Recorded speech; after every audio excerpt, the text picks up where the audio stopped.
All right, y'all. Okay.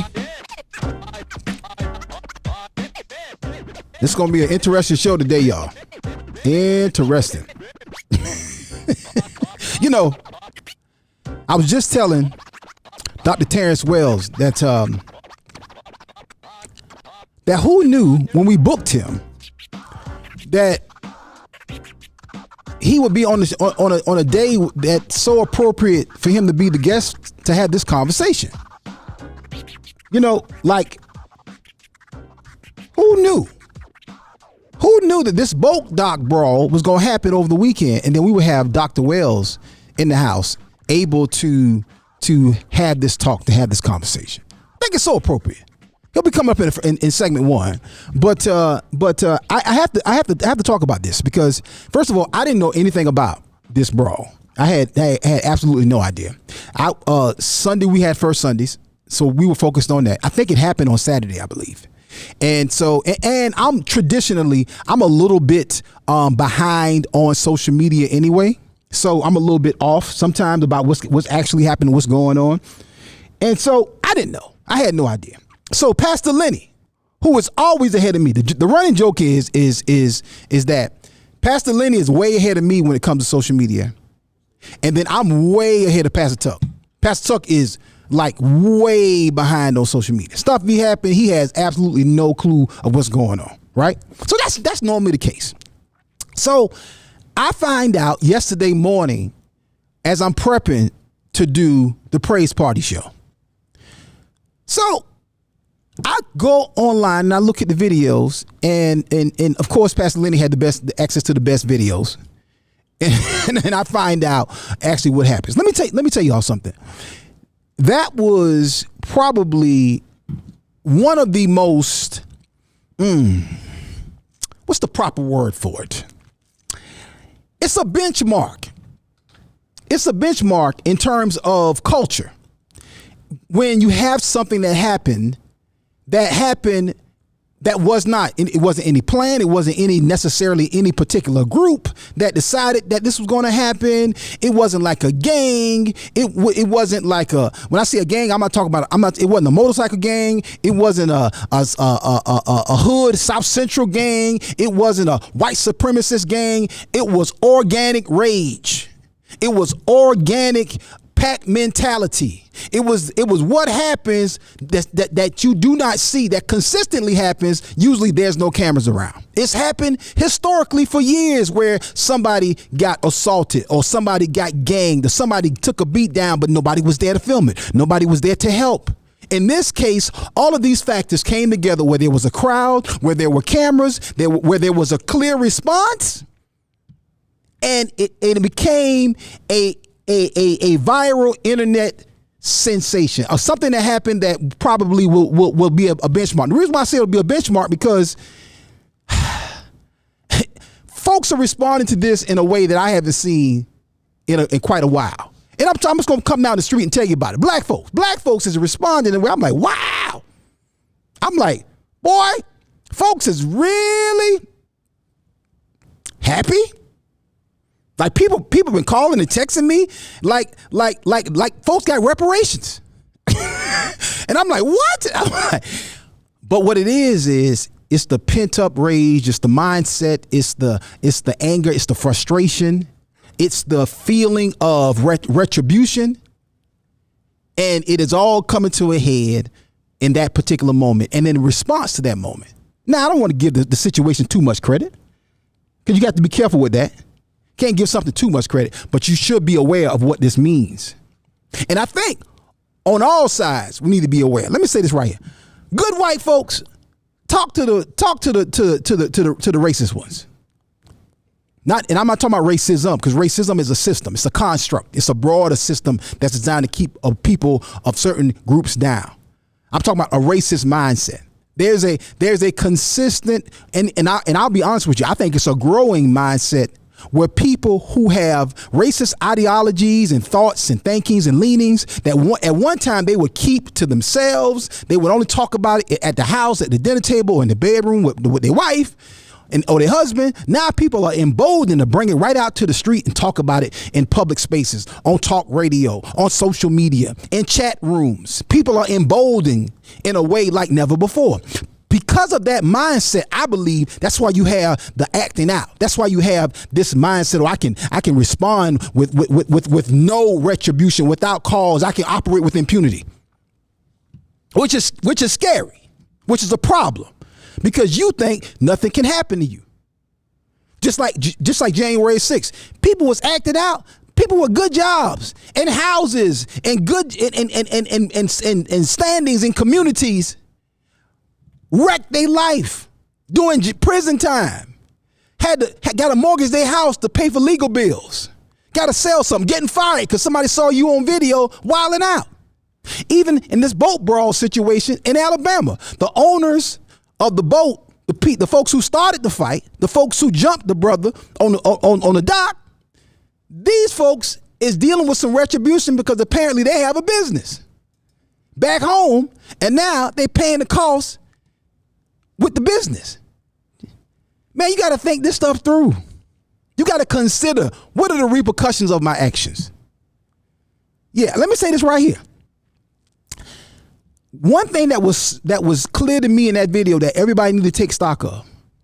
There's been a lot of talk about people, because people been saying it loosely and throwing it around. It's something I thought about and even mentioned on this very show. But people talk about, it'll be a race war. It'll be a race war. First of all, we need to shut that down, and we need to make sure that we are clear about how we should pray and how we should speak and how we should not respond. Here's a factor that you cannot control in situations like this. And it was evident in that video. Watch this right here. What you can't control is the youth response. You cannot control them young folks. When them jokers get riled up and get angry, and it's a whole bunch of them, you can't control what might happen. Look at New York just last week. Pure pandemonium over some doggone PlayStation games and a promise of some cash from a social media influencer. Heck, they didn't see that coming. I'm talking about thousands of young people in New York, in whatever street corner that was, wilding out. Police couldn't do nothing. That's what you cannot control: pent up anger and aggression, and folks who've been sitting in the house, sucking up air conditioning, playing PlayStation, and watching Netflix. The young people in the studio don't like that. It's real talk. Here's what I'm saying, y'all. We got to really be cognizant and aware of what's happening right now. We got to be cognizant and aware of what is happening with our young men in regards to sexuality, which is a topic that we're going to cover today. Yeah, that was our focus for today. The sexualization, the sexuality of young men. We got Dr. Terrence Wells, our special guest today. But then this whole boat dock brawl thing happens, and we got to deal with that because it's worthy of a conversation, it's worthy of a response. Now, I'm giving my probably more balanced, serious commentary. I'm probably going to be cutting up in just a little bit. So get ready for that. But I'm just saying, we got to really be aware and considerate of the times we living in and what is actually going on. Listen, y'all. Time to get everything started. I'm going to see what the crew got to say. The family is in the house. On Clubhouse, on Facebook, and on YouTube. Let me see who's here. Let me do my shout outs. Brother Corey Coleman is in the house. What's up, Brother Corey? Shaquila is in the house. What's up, sis? Good to see you. Ashley Bailey is in the house. Canada's finest in the building. See what Ashley got to say. I'm sure she got some lunacy. Nina, what's up, Nina? How you doing, sis? Real Donna J is in the building. Donna is on Clubhouse. She's not back yet from fighting COVID, but she's doing much, much better. I can report that. Sherry's in the house. Good morning, Sherry. Mathilda is in the house. Shonda is in the house. Robin is in the house. Jermaine is in the house. Apostle Bradley is in the house. Angela Johnson is in the house. All right. 30 hertz straight up. Ronice is in the house. Jessica is in the house. Kimberly is in the house. Good morning. Valencia, good morning. Tina, good morning. Mr. Good Brother is in the house. Love it. I hear you, Mr. Good Brother. Fatina is in the house. Paul, no face, is in the house. Folake is in the building. What's up, Folake? How you doing, man? Lakeisha, good morning. Damon Cherry just got married, is in the house. What's up, Damon? Marcus, what's up, Marcus? How you doing, sir? Mary, Marie? Or is that, yeah, that's Mary. M-E-R-I. That's a different spelling. What's up, Mary? Chrissy J is in the house. Leon, what's up, sir? Leon, the Oxshow security guard, is in the house. Paul, what's up, Paul? How you doing, Paul? My brother. Right Direction, Church International. Paul Gilliard, what's up, sir? Danny's in the house. Rashandra, how you doing, man? I'm good to see you. Suedo Chase. All right, Suedo Chase, there it is. Dr. Joey is in the house. Yatesco is in the house. I love it, Yatesco. Did I say that right? Yatesco. Tanisha is in the house. Celeste is in the building. What's up, Celeste? Ladae is in the house. My mother in love, Mother E, is in the house. How you doing, man? I'm good to see you here this morning. Your daughter's here too. What's up? I am Londa Nicole. I love it. Craig is in the house. Stop integration. Stop integration? Okay. All right. Jesus. All right. Listen, I don't know what that's about. Hold on. But it's time to get it started, y'all. I'm sure this will be an interesting show this morning. We got Dr. Terrence Wells that will be joining us in segment 1. I got Pastor Tuck in the building. Donna's on still getting better and getting prepared to come back. But Yanissa's in the house right over there for me. Hey, family, it's time to get this show started. Call your mama, call your daddy, call your auntie, call your cousin, call your coworkers, call your family, call your neighbor down the street, that one who you be getting in arguments with, the one who move your trash can, the one who don't accept your packages when Amazon drop them off. Call them all right now and let them know that the Akintunde Show is about to start. Let's go. Another track, late production, but no joke, entertainment. Let's go. Akintunde is gonna make you laugh real loud. So come on, scream it out. Akintunde is gonna make you laugh real loud. Akintunde. Daily I shall. It's the Akintunde Show. Say what? Say what? You heard what I said. That's right, y'all. The Akintunde Show. Spell it. A-K-I-N Tunde. This is Pelham Myers Jr. of P&B Promotionals, and you're inside the Akintunde Show.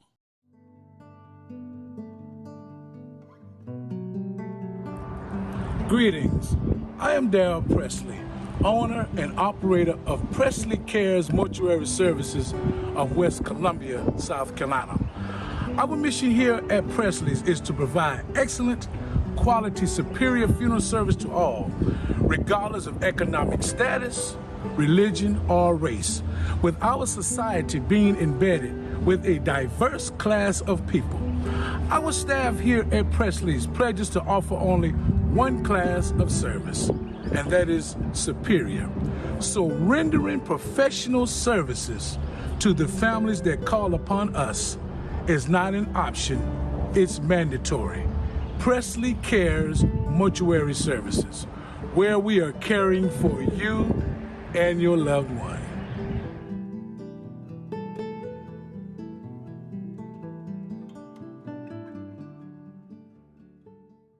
Looking for promotional products and apparel? Look no further than P&B Promotionals. Place your brand and logo on just about anything with P&B Promotionals. Over 800,000 products, caps, travel mugs, drawstring bags, water bottles, stadium cups, umbrellas, tote bags, and t-shirts. P&B Promotionals is a nationally certified advertising company. Log on to pbpromotionals.com and start your order now. pbpromotionals.com. Imprinting the best for less. At my church, we help people get better by teaching them how the word works. And we want to make sure there is no excuse not to get the word. It's our goal to make all of our ministries accessible on every smartphone, tablet, PC, and television connected to the internet. So whether you're a man who needs some wisdom, a woman who needs some encouragement, or a couple who needs guidance, the My Church channel has just what you need.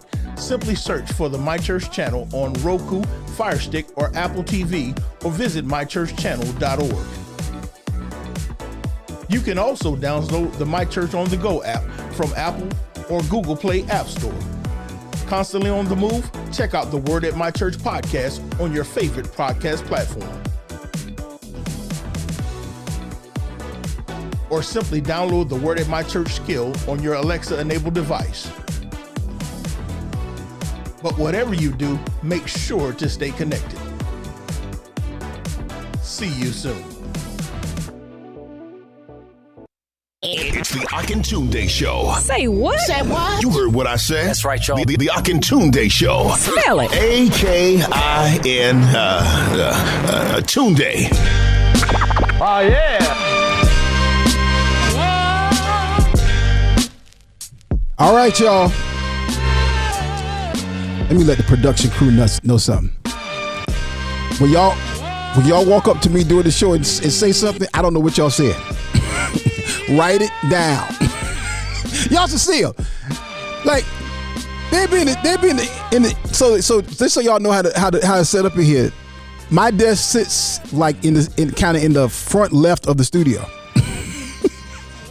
The production room where the director and the production assistants are in, they're right to my right. There's a glass there and there's a door there. And in the middle of the show, they be talking to me. I'm like, what? I don't know what y'all saying. What's up, fam? How y'all doing? Happy Tuesday to everybody out there. And we appreciate y'all for watching and listening to the Akintunde Show. We don't take it lightly that y'all would spend time with us. And we appreciate any attention y'all give us. We'll take it. We'll take it. Not that we're attention seekers. We just receive it and try to utilize it for God's glory. Listen, I want to have a conversation today about this Alabama boat brawl. And then we have the author of this book, which I suggest you get. I highly suggest you get this book, particularly if you are raising sons, whether they are teenagers, preteens, young, small children, whatever category, adolescents, whatever category they fall into. I highly suggest you read this book. I'm thoroughly loving it, and I want to talk about just 2 chapters. I'm gonna focus on 2 chapters today, because it's talking about Dr. Terrence Wells is the author of this book, and it's talking about really a guide for planning black males, for raising black males into intelligent, well-adjusted men in the 21st century. And 2 chapters I want to talk about today is the sexualization of young black males. And another chapter that I find very interesting is called Rap Poison. Dr. Wells will be up in just a couple of seconds. I shouldn't say a couple of seconds, but a minute or 2. But also, we're going to talk about, get his perspective from a clinical standpoint of what happened in Alabama. Because I thought it was just so appropriate that he would be on today to talk about what is the professional approach, the professional eye of what happened this weekend. There's a spiritual eye, and I want to talk about that. I want to talk about that with Pastor Tuck, and I got my wife of 27 years, 28 this year. We've been together, and my life partner, business partner, co-parent, the woman who really can make my day phenomenal. And if we get in a little argument, she can have me all day stressing and worrying about what I got to do to get back in her good graces. Let's welcome to the show my wife of 27 years and my homeboy, my friend, good brother, and wonderful co-host of the Akintunde Show, Pastor Lewis Tucker. What's up, family? How y'all doing? Good. What it do? Doing all right, sir. Doing all right. Let's get Unissa up. All right, can y'all hear Unissa? Yeah. There we go. Good morning. Good morning. Good morning. Good morning. Wow, boy, we got Unissa in the building. Well, y'all don't know how much of a milestone this is right here to get Unissa in the building, y'all. So extra. I works hard to get Unissa in this building. He doesn't work that hard. He simply says, "Hey, I need you to come." No. Y'all don't know how many times I'm like, "Hey, we got a topic. We talking about this today." You know, and I'm like, "Would you come by?" And she like, "Now I gotta do this, and I gotta meet." And she's true enough. She doing stuff. She is on doing the business stuff. Did you have to get somebody to separate colors of jelly beans? And, M&Ms. You know, she only wanted green M&Ms. her water to be 52 degrees Oh exactly. yeah, full contract rider. You know what I'm saying? Got to have her dressing room. Got to have her manager sent me over her lighting grid. 73 degrees in the dressing room. I'm taking notes Cashmere because none of that throw. stuff is done. So I need to make sure I talk with with your management group. Your Hilarious. They didn't have my rider, right? If that's the case. None of that stuff was in place, but you came on anyhow because you're a professional. There we go. Showed up anyway. Come on now. Look what the Lord has done. But no, this is gonna be a good show today. Again, I got Dr. Terrence Wells coming up in just a little bit. But again, me and Pastor Tuck talked yesterday morning for about a smooth hour or more. It's about something completely different that had nothing to do with the boat brawl. And then because we had no clue that this boat brawl had even taken place. That's how out of touch we were. Out of touch. The whole. I mean, all the social media talking about it. And then I come off. I hang up with Pastor Tuck, and I'm about to get ready to head over here to do the praise party show with Pastor Lenny. And then Pastor Lenny sends me he'll give me a list of what we're gonna talk about for the day. And he was like, sure. This is how he starts the text. Surely you are aware of the Alabama dock brawl. I'm like, what? And I'm like, yes. And when I saw it, I said, oh Lord, what done happened now? Then as soon as I go to social media, the first thing I see is Ricky Smiley, who was a certified nut. Ricky Smiley talking about he interviewing the chair on his show. I said, what? I'm like, oh my God. So let me just get y'all immediate responses. First of all, Eunice was unaware because she was handling First Sundays like me, so she didn't know about it. And so let me just get y'all first immediate response on what happened. Go ahead, Eunice. Well, first, a girlfriend of mine, she just sent me a text, and she just said, "I'm so proud of my people right now with the what do you call a meme of somebody eating a rib." Oh my God! And I was like, "What are you talking about?" And she was like, "Girl, you didn't see the stuff about Alabama?" I was like, "No." And she sent me not one, not two, but three. Yeah. Different vantage points, Yeah. And videos and different things because Black Twitter, just us, the way we do memes after an event, and we're so quick about it. Yeah, it's quick. Hilarious. And so she sent me the whole package, and when I started watching it, I have to say that I had a visceral. Kind of going back to your point, Akintunde. Yeah. I had a visceral, like a physical reaction to what I was watching, and I had some, we can talk about it later, but I had some conversations with another girlfriend of mine, who was just as passionate and just as just like having a physical and emotional reaction to it. Right. And I really think it's in our DNA. It's something that's been embedded in us since. Dare I say, since slavery. And so what you see is something that we cannot control because it's something that's been passed on. It's emotional. The guest speaker may be able to, give us more of a in-depth, more scientific explanation of that. But when I tell you that it wasn't so much, I guess people were kind of, it was like shock, but it was more like, it did feel like, not reparations is the word that Akintunde used, but it did feel like, like there you go, like here you go, like because for whatever reason, there's just particularly since Trump, I've noticed there's just been this disemboldenment by some people that they can just do whatever, whenever, however, and that there are no consequences. Yeah. And so, I was saying yesterday that, our parents and our grandparents, they were just trying to survive. Right. And, your grandmama or your mama would beat you to keep you in line just so the quote unquote, what the quote was, so the white man doesn't get his hands on you. Oh, Lord. So they were just trying to survive, but there's another generation here. Oh, these jokers ain't trying to survive. These jokers are action oriented. They're like, we're not doing this. Yeah. And that young man that jumped, that 16-year-old that jumped in that, I'm sorry, it's not a pool. That was It's like a ocean. It wasn't an ocean, but that was, that wasn't a little bit of water. Yeah. He just instinctively just jumped off the boat into the water. That is something else. Well, there's something that's to be said about that. Let's come back to that because I'm actually gonna play the video of that. So I got a couple different videos I'm gonna play. And then I actually got 3 different videos I'm gonna play, right? So it took me a while to find one because when I first heard about it, all I could find is the response videos. That's all I could find, and they were long, and I was like, oh my! So I'm like trying to, I couldn't even find it to see what was happening because I kept running up on so many people, so many YouTubers and Facebookers responding to it, So, but finally I found Leave the Pastor Lenny once again. Pastor Lenny sent me 2 clean links with nothing but good footage, and I was like, "Oh!" Then that's when it really hit me. Yeah. Pastor Lenny is on got footage like he was there. For real. Like he got security cam. Like first person vantage point. Like for real. Yeah. Can you send me that security cam from right there off the dock? Yeah. I need that one right there. Security camera number 12 right there. Pastor Tuck, go ahead and jump in. Like what was when you first saw it, what was your immediate thought? I'm coming to y'all comments on Clubhouse, Facebook, and YouTube. And like I said, in just a couple of minutes, I got Dr. Terrence Wells that'll be up after we play the first video. Go ahead, Pastor Tuck. Look, I know I might have garnered a reputation as more of the straight man, but since Jason hasn't been here, I think his spirit has come upon me.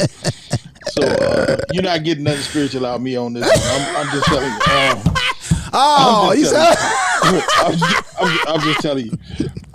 That's hilarious. I don't know, man. I don't think it's really nothing real scientific about it. I think human nature, our flesh, our human nature just gets a certain satisfaction about watching people getting their comeuppance. It's like you have, and I seriously think it comes from this internal sense of justice that we have. And part of that might be righteous. Part of it's flesh, but it's like this Old Testament eye for an eye, tooth for a tooth. Yeah. You know what I'm saying?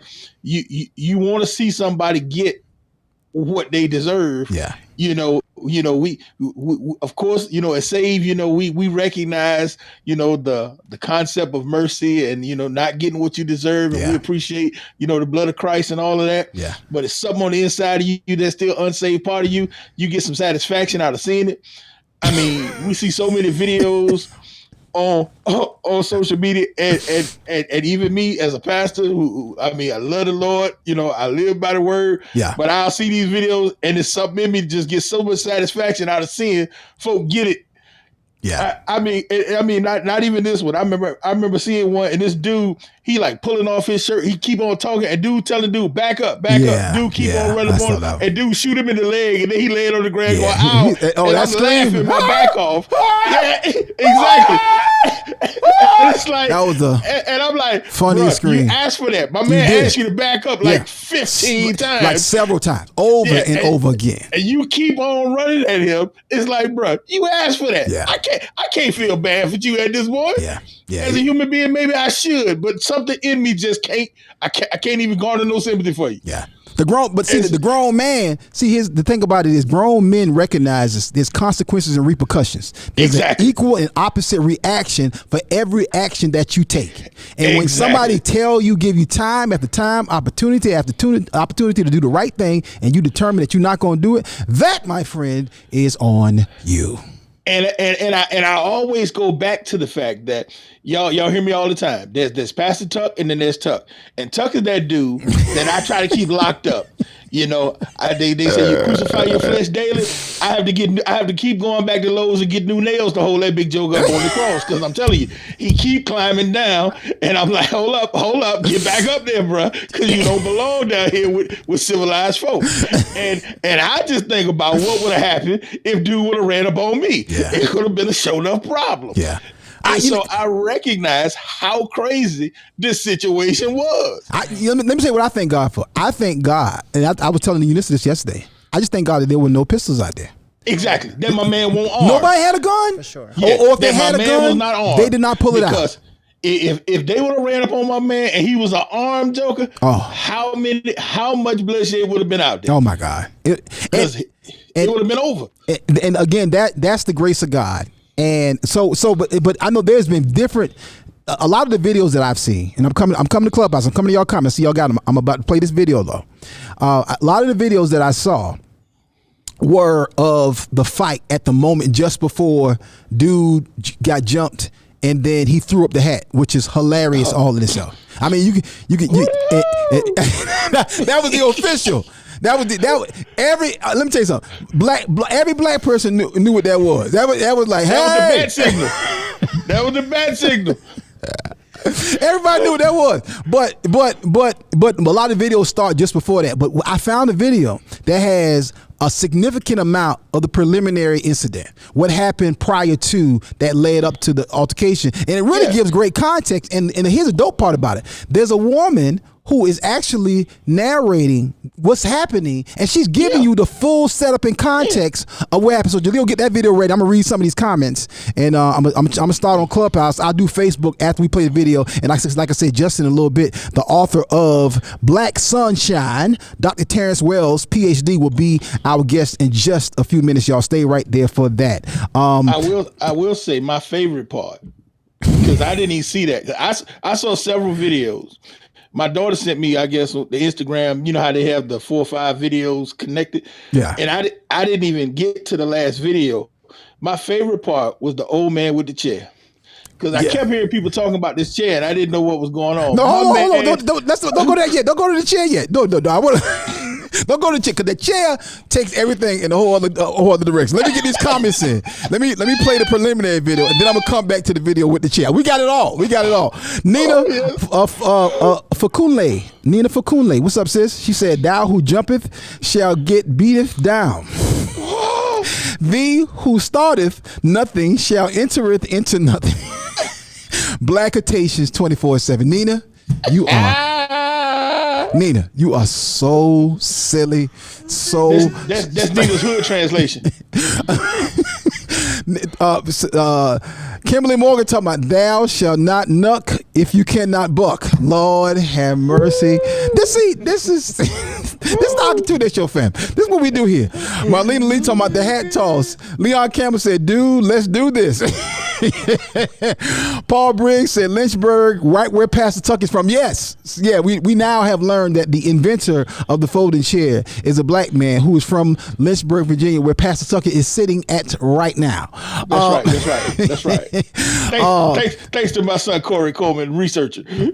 Kimberly Morgan said, "It was said where the fight happened is the same area in Alabama where slaves were sold and housed in warehouses until sold." Interesting. God. I don't know the accuracy, but some family and others were saying that. Interesting. Marlena Lee said, "Legend has it that Aquemini didn't actually know how to swim, but the spirit of the ancestor," oh Lord, there we go, the ancestors, carried him through the water. Since people trying to rewrite black history, this is my version. Hilarious, Marlena. That is hilarious. Yeah. I did say that the kid got amazing courage, but he really, I wouldn't be surprised if it was that he either can't swim or wasn't a good swimmer, because the way he was beating the waves, I said to myself, that boy really wanted to get through that water, because he was not a good swimmer. I am not missing out on this opportunity. Excuse me for judging his stroke, but I said, "Hey, sir, listen." Hey, you know how they said free licks? My man, I'm not missing that my chance to get some free licks. Yeah. I'm in this one. That's why I say you can't control these young folks. You get these young folks riled up. I'm telling you. Ashley Bailey said the mighty morphin power Negroes. Hilarious. Alexandria said, "Jokes aside, the man hitting that woman with the chair was unnecessary, so not sure why that's funny." Oh no, that wasn't funny. No, that was the one part where Yanissa was looking at. She said, "Oh yeah, he need to go to jail." She said that. She said it just like that. Hey, I'm gonna give y'all some more advantage on that. See, because y'all catching the end of that video, y'all don't know who that woman was. Okay, that woman was not an innocent bystander. Okay, so right now we're gonna play the video that we played a little bit of the video up top in the pre-show. So we're gonna play that video now, and then like I said, just a couple minutes, I got Dr. Terrence Wells. But before we play that video, I got to do something else. Looking for promotional products and apparel? Look no further than P&B Promotionals. Place your brand and logo on just about anything with P&B Promotionals. Over 800,000 products. Hats, mugs, backpacks, bottles, cups, drinking glasses, lip balm, chewing gum, candy, and of course, t-shirts. P&B Promotionals is a nationally certified advertising institution. Log on to pbpromotionals.com and start your order now. pbpromotionals.com and get your order going, and make sure you tell them that you heard about it on the Akintunde Show. Imprinting the best for less, P&B Promotionals. All right, family.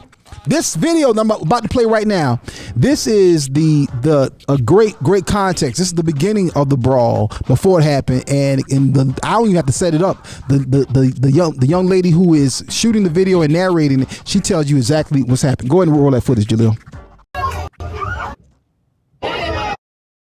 That guy in the white shirt is crew from our little dinner cruise boat who got off our ship to go over there to move that black pontoon boat on his own, because those guys who parked there were told not to leave it there, and they left it there.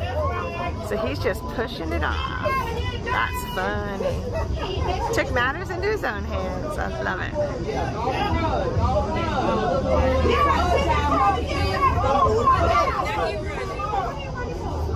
I hope the police give him a big old ticket.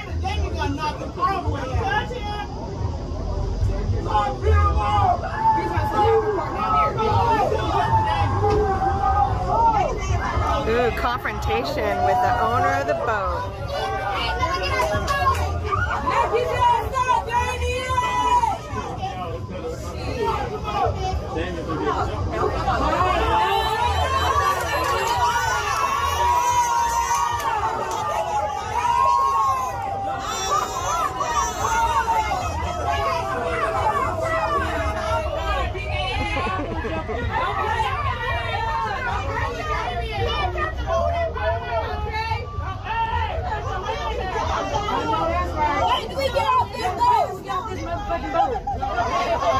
Those guys are all drunk. We all got to throw your ass in this water.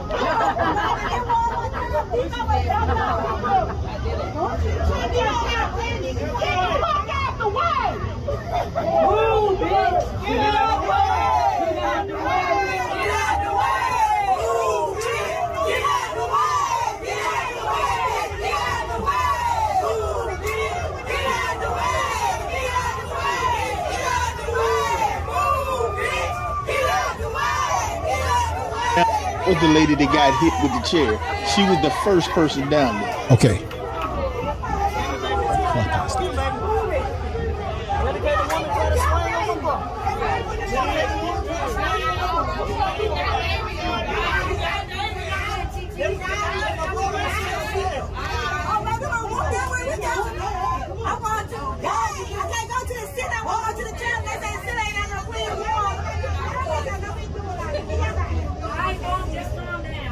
It's happening on Clubhouse. Facebook can't hear me, but let me tell Clubhouse what's going on. So what's happening is you see the okay. Let me mute. So you see the security guard. He's pointing to the owner of the boat, asking this person not to move the boat and trying to explain it to this guy. And the guy's going back and forth with him.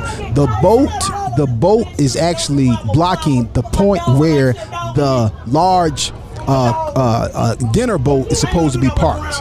So they apparently, based on what they said in the video, they were already told to move the boat. They did not move the boat, which is a whole nother issue. We'll come back to that right there. But they simply have a problem with taking order and instructions from this guard. Clearly, all they had to do at this point was simply just move the boat. Now you see, if you're watching this on Facebook, you see the guard clapping his hands again. Facebook, you can't hear me. Here we go. Here go the hat.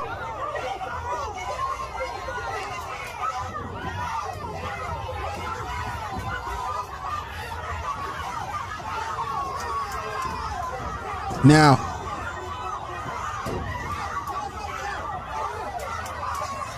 here come the pack mentality.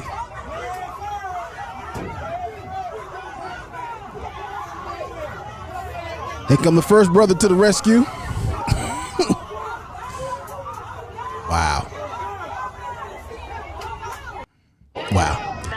Come back to me, Jaleel. And let me explain something to y'all.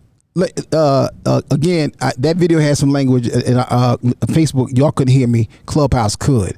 But listen, this is pure pack mentality. This is pure. It's how people think when they feel like they are power in numbers, and that ain't just no white folks situation right there. But that's it. Particularly here is this. What I have an issue with is the fact that all they had to do was take the instruction from the man. The man works for the boat company. He had the right to go over there and literally remove their boat from the dock. But they didn't respect his position. They didn't want to receive any information, any correction, any direction from him. All right. So I'm about to bring Dr. Wells in, but let me get Eunice and Pastor Tuck's immediate thought before we go to the second part of the video. Eunice, Pastor Tuck, your thoughts. Go ahead, Eunice. Well, I was just reading Dondrea in Clubhouse. She said, just from a legal point, she still didn't deserve to be hit with a chair. She didn't. We need to pray for her in the name. This could result in a serious injury to her, and of course, which they all initiated. So I don't know what all means, but yeah, they all didn't initiate it. The black people out there did not initiate it. The gentleman who was trying to do his job did not initiate it. The person who initiated it was the people who owned the boat, the pontoon. Yeah. Who did not, and then the argument ensued. Clearly, you could tell from the gestures of the gentleman who was trying to get them to move their boat. Yeah. That they were arguing back and forth with him as opposed to complying. Yeah. And you can also see that. I mean, for obvious from the video that they initiated it because they attacked him first and then jumped on him. So yeah. I'm not sure who all is, but yeah, you know, at the point that the woman got hit on top of the head with the chair, she was sitting on the ground at that point, so she was clearly not fighting anymore. Yeah, it was out of control. It was out of control. Because he had already hit. He had already hit one person with the chair. He was going around. Right. He was going around like he was making sure everybody was out. He was making sure you're not getting back in this. I'm making sure he was definitely out of control. Dude with the chair, he was out of order. Yeah. He was not even defending himself. He was just getting his in. He was in pure Benny Hinn prayer line mode. That joke was going just with the like back in the old school. Benny Hinn was like pow, with the oil, pow. Not Benny That's Hinn. exactly. Jacket. My man was handing out chairs like he worked in stockroom at IKEA. I mean, you get a chair, and you get a chair.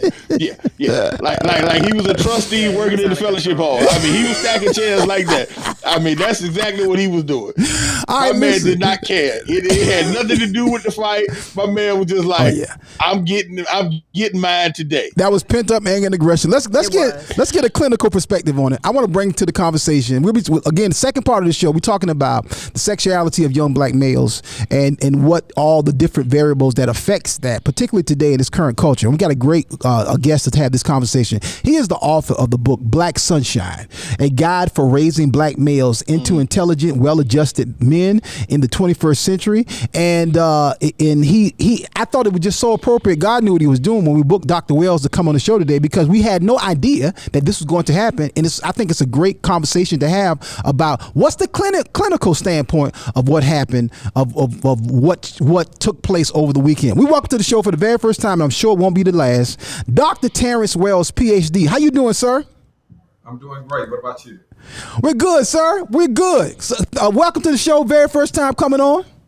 Well, thank you for having me. You know, I appreciate that you all took the time out to invite me in to share. Well, you know, Dr. Wells, again, let me give Pastor Tucker a huge shout out, because I was not aware of your book, even though you actually you live in my city and in practice right down the road. So had no idea, but Pastor Tuck was at his friend's house in Charlotte and ran across your book. Was it sitting on the coffee table, Pastor Tuck? Is that what it was? It was sitting on the dining room table when I walked in the house. Yeah, he called me. Pastor Tuck called me. He's like, "Yo, you got to read this book." He's like, "I really think we should have him on the show." And I was like, and then so we wound up getting on the phone with Dr. Wells that day, and wound up probably talking for about 45 and 50 minutes. I don't know.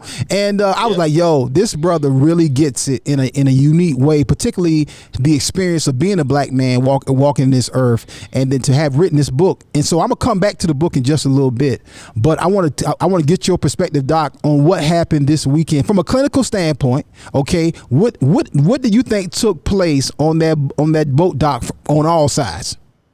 Well, I feel like the elephant in the room is basically what we saw was the denial of our humanity. You know, we saw incidents where a man of color was denied the ability to perform his work duties. You know, they would not reason with him, and they went forward to attack him. And so I think that's the elephant in the room, is the fact that he was denied his humanity, and other people were enraged, and they felt like they didn't want to take it anymore. And so that's one of the things that we really have to address in America, because right now things are beginning to bubble out of control. So, to your point on that, one of the things that concerned me as I was watching this video and then watching the huge response on social media, this thing is viral. It's been picked up by all the news networks. When Lester Holt got to address stuff like this, y'all know Lester don't want to be talking about no stuff like this right here. Lester had to address this thing on the news last night, and I was like, boy, this thing is tracking. It has extended well past just a viral video on social media. And but I think that what one of the comments or thoughts that occurred to me is that what's the ripple effects of this? What's the long-term repercussions of this? What's your thoughts on that, Doc? Do you think there's anything that can extend past this? Any other outcomes, whether that be internal or community, external? What do you think that those are? Well, let's go back to the origins of people of color in America. Of course, we were brought here against our own, abilities, and of course we were exploited for over 400 years. And so during that process, we were reduced down lower than the beast of the field. We were treated inhumanely. And so in many cases, animals were treated far better than color in America. And so what we saw was pretty much the reflection of the perception of Black people here in America, not among everyone, but of course, among a population of people. Right. So those are the things that has to be addressed, because we have to begin to see the humanity in everyone. Right, right. When we begin to discuss Black versus white, I feel like it's far-fetched for us still to even consider each other as being color code classified. Look at culture, then we begin to look at culture. But when we say Black and white, that lets you know there's a distinct difference between the individual. Are we talking about a biological construct, or are we talking about a cultural construct? Right. And many times today, we're really talking about a biological construct. And that's how America has perceived those that were non-white. And so we look at it from a realistic perspective and realize that there are still people in America who do not consider Black people as being human. Okay? Yeah. Not consider Black people as being human. And so that's an elephant in the room that we really have to address.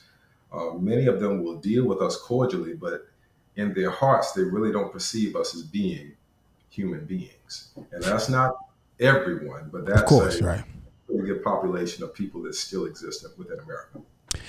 That's a good point.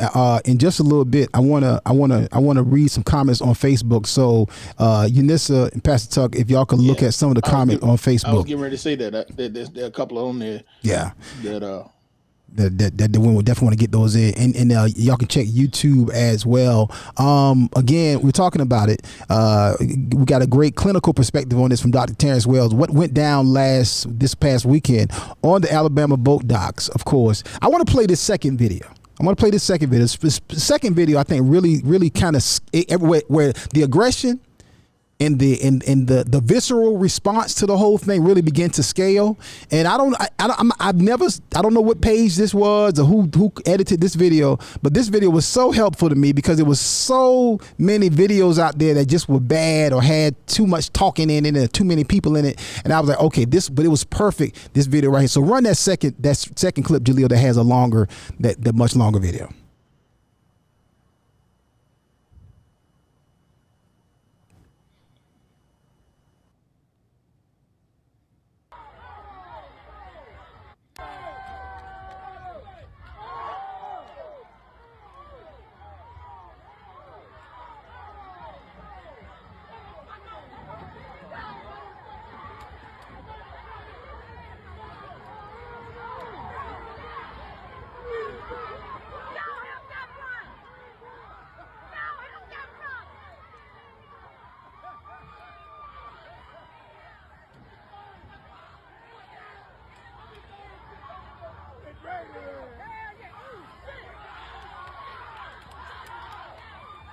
Yep, they go Aquaman.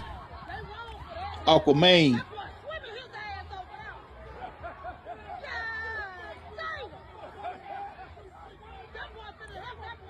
You know how mad you got to be to swim across, to be black and hop in the water like that? I'm just keeping it real. I'm just with his Timbs on. Well, yeah. And also, I would like to interject right here, if possible. Yes, sir. Okay, of course, from a neuroscience perspective, of course, we have the fight and flight response, right? Yeah, right. During the fight response, a person they're operating out of their amygdala, which is the brain that handles trauma. So during that time, the person is secreting large amounts of testosterone and also adrenaline. Right. Adrenaline and testosterone disarms the prefrontal cortex, which is responsible for reason, rationale. Hold on, Doc. I want to make sure I hear that clearly, because that is such great context. And you can see exactly. So I'm gonna let Doc explain more what he's talking about. But if you're watching this on Facebook or YouTube, what's happening right now? This is when the young guys, after the boat has docked, a group of young guys walk up and they approach the boat owners who blocked the dock and started all of it. And this is when the melee really goes crazy. Everything runs totally amok here. This is when it all kind of really happens. And you have people not taking consideration of, they don't care whether you're a male or female, everybody getting it right here. I will say it's balanced. That's a woman jumping on the lady. So that is some balance there. There is some basic social order there. But that runs, of course, out in just a few minutes. Again, Clubhouse, y'all can't see this. If you can hop over on Facebook or YouTube and watch it.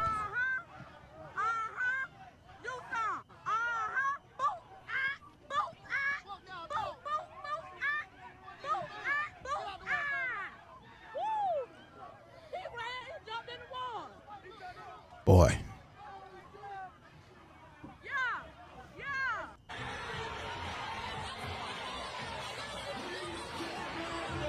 All right. We'll come back to the video from here, Janelle. But the reason why I wanted to play that video, because, it really showed the escalation. And Doc, you nailed it. Go ahead and jump right into what you were saying when the video was playing. We come to y'all comments, Facebook, Clubhouse, and YouTube. Go ahead, sir. Okay, from a neuroscience perspective, of course, you're all aware of the fight and flight response, okay? Yes, sir. So during the fight and flight response, if a person chooses to fight or flight, they have a great amount of adrenaline and cortisol that's pretty much excreted in the brain. And so what happens is, that comes more so from the adrenal glands and also from your amygdala. Whenever a person has experienced a lot of stress and duress or adrenaline, it disarms their prefrontal cortex, which is responsible for cognitive functioning, higher order thinking, and reasoning. So at that point in time, the person will revert back to their more animalistic primal mind versus the rational mind. And so that's the thing that's most dangerous when you're dealing with people in the mob complex, because of course they're out of their minds. Even when we saw the gentleman that seemed to be very reserved, that had that plastic, I would say it was a plastic chair. I thank God it wasn't a metal chair. Yeah. Jesus. So you could tell at that point in time, that his critical thinking and his rationale was not there. Okay. No, sir. Nope. He was fight and flight. He was under duress, and he was not thinking critically nor reasonably. And so we have to be aware of those type of neurological changes that occur in the brain. And so again, during fight and flight, your prefrontal cortex is disarmed. And so we have to understand that your mind is connected to your body, and there are neurological changes that happen during stress or trauma. And that brother with that chair, I think that was an example of what happens. They on that dock, they got whatever happened on his job last week, whatever happened at their house the weekend. I don't know if he had a argument with his wife or he was upset with his kids. All of that spilled out, and when he was swinging that chair, that was pure, good old fashioned rage right there. He was highly upset. And then you talk about, Doc, you mentioned it, so it makes total sense. We talk about critical thinking. He did not take into consideration that was a woman sitting on the ground who was seated. Now, Pastor Tucker, I know you said she was wilding out earlier, but she was seated and she was a female. He gave it to her. I was like, God dog, sir. But you know, another thing to think about too, that was an older guy. I'm not sure exactly how old he was. Oh yeah. But that might have been a guy that's got some PTSD from civil rights era. Yeah. Think about the hoses and all that, and all he saw was a crowd of white folks acting crazy. And my man was like, I ain't going back out like this again. Yeah. It's y'all. Because Loretta Sass said this. She said the man with the chair was scared. He was surrounded by an angry mob, and he was hitting everyone. He even hit a black guy who was trying to defend others. This older man, I think, was acting out of fear. Wow. Which goes exactly with what Doc was saying. He wasn't thinking at all. He was just hitting somebody. Wow. Of course, when we look at anger, we saw anger and rage, but of course, anger and rage is a secondary emotion. What typically comes before that is fear, frustration, resentment. Those are the type of undertones that occur whenever a person is enraged. And so when we look at it from a neurological perspective, we realize that there are a lot of things that occur during that process. Wow. Y'all, we're going to take a break. We're going to get some more promos in right now, pay these bills. And listen, y'all, if y'all want to get y'all ads on the Akintunde Show, you can call that lady right there on screen right next to me. Call her. She can hook you right on up. 803-738-6604. That's 803-738-6604. And get your ads on the Akintunde Show. As we are expanding, y'all, we are in a time, in a season of great growth. And we appreciate y'all support. Thank y'all for supporting this morning. Thank y'all for listening. Thank y'all for watching. Don't y'all move. This is the Akintunde Show. We'll be right back.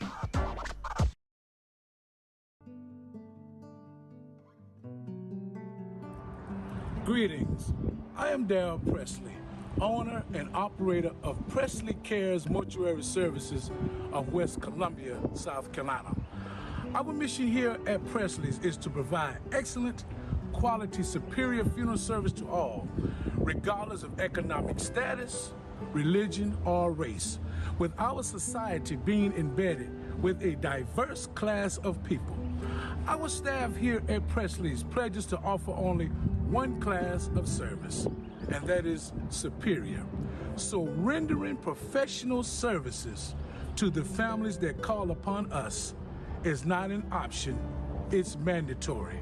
Presley Cares Mortuary Services, where we are caring for you and your loved one.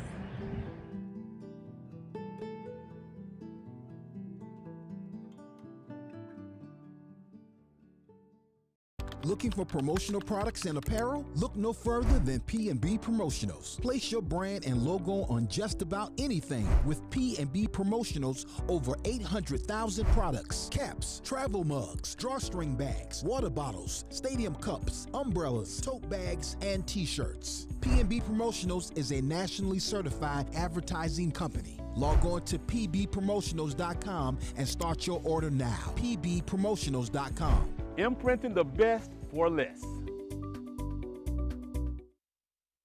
It's the Akintunde Show. Say what? Say what? You heard what I said. That's right, y'all. The Akintunde Show. Spell it. A-K-I-N Tunde.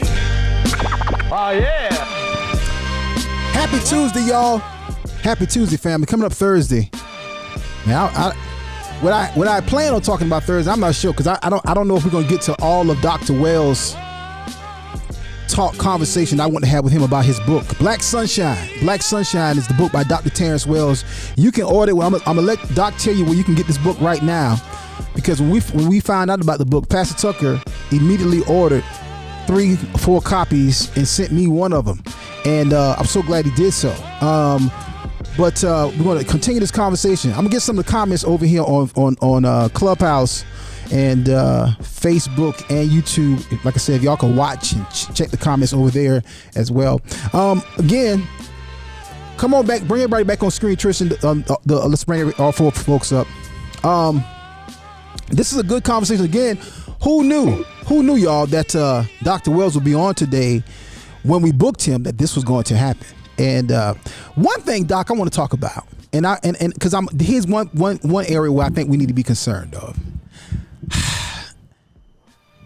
As much, there's some parts of this video that's hilarious.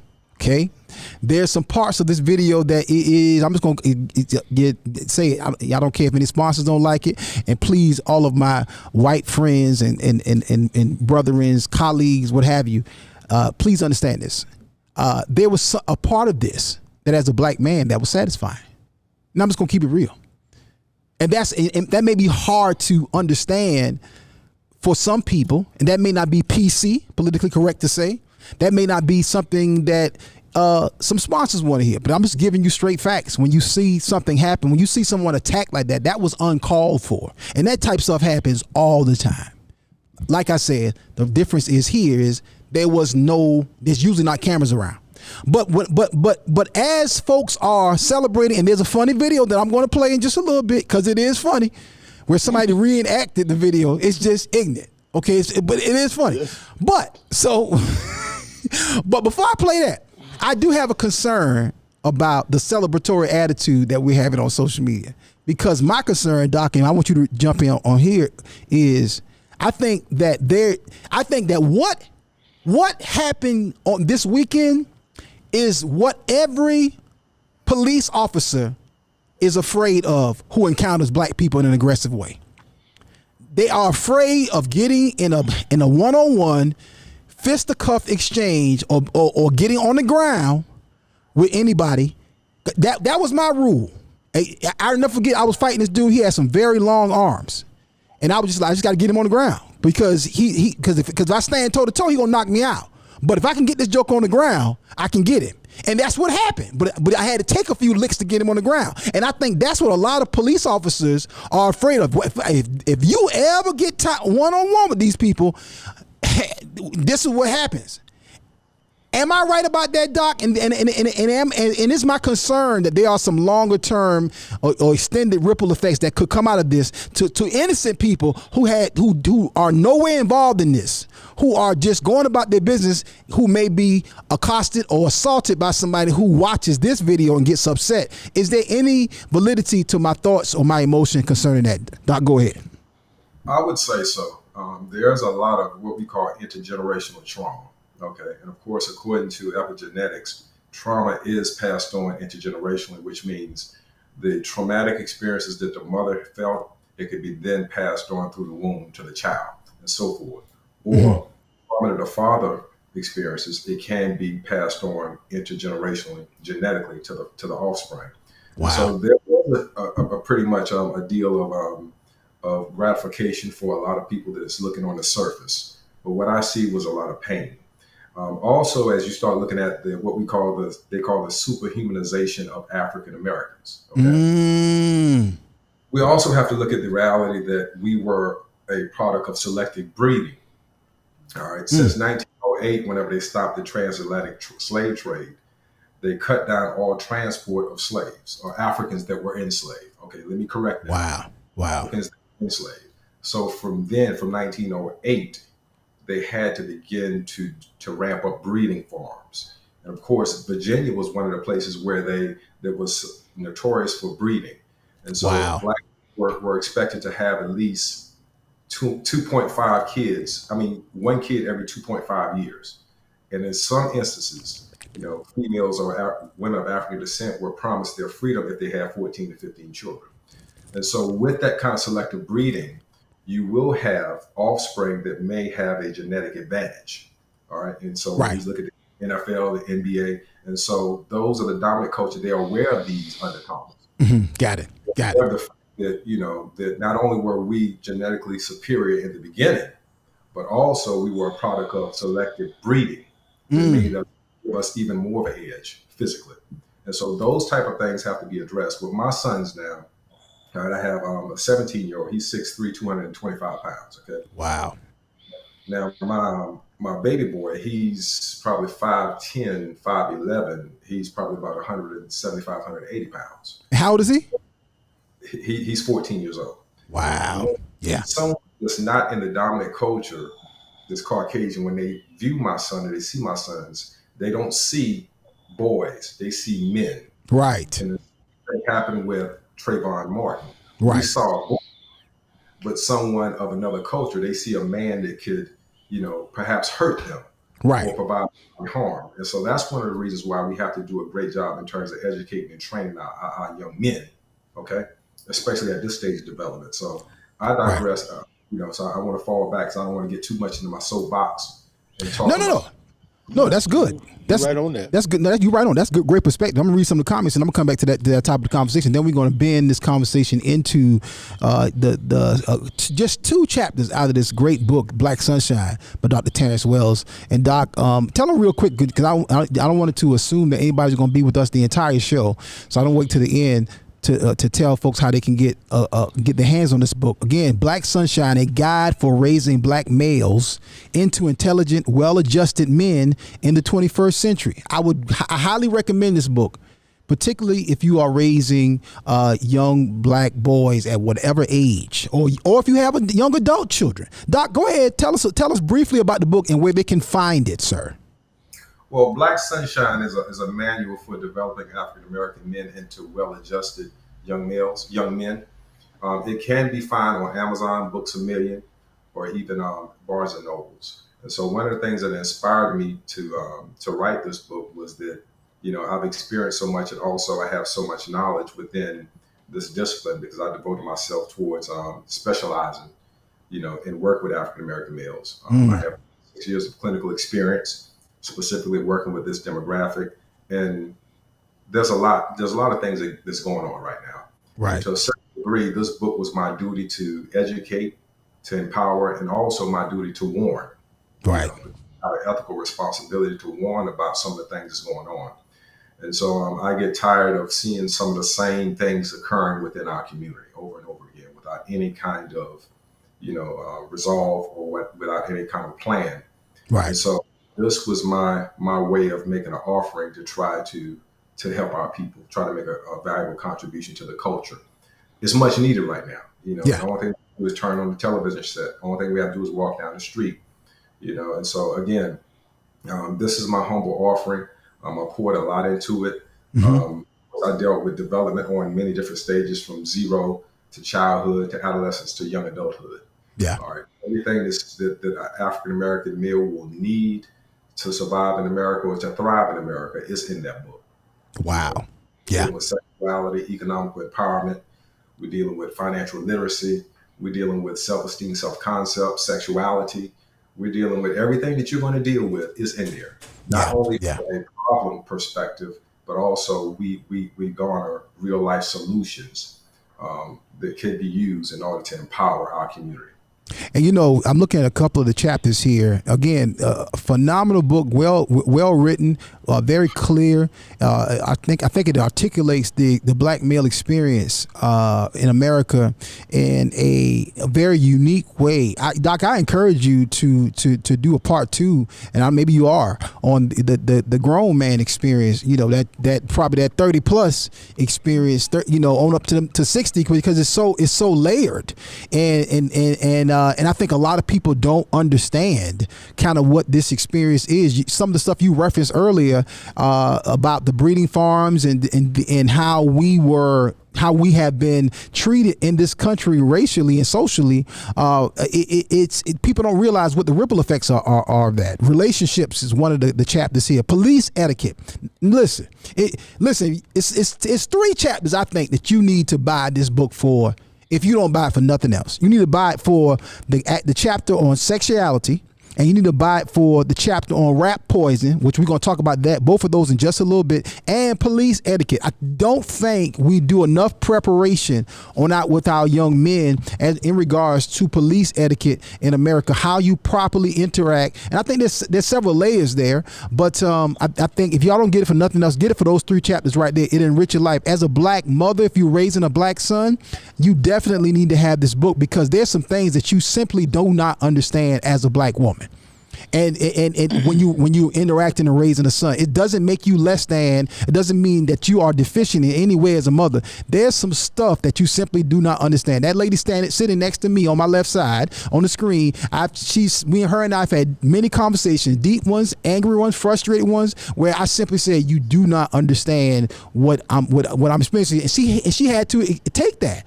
So and I think this is a great book. This is a great companion piece to the Word of God.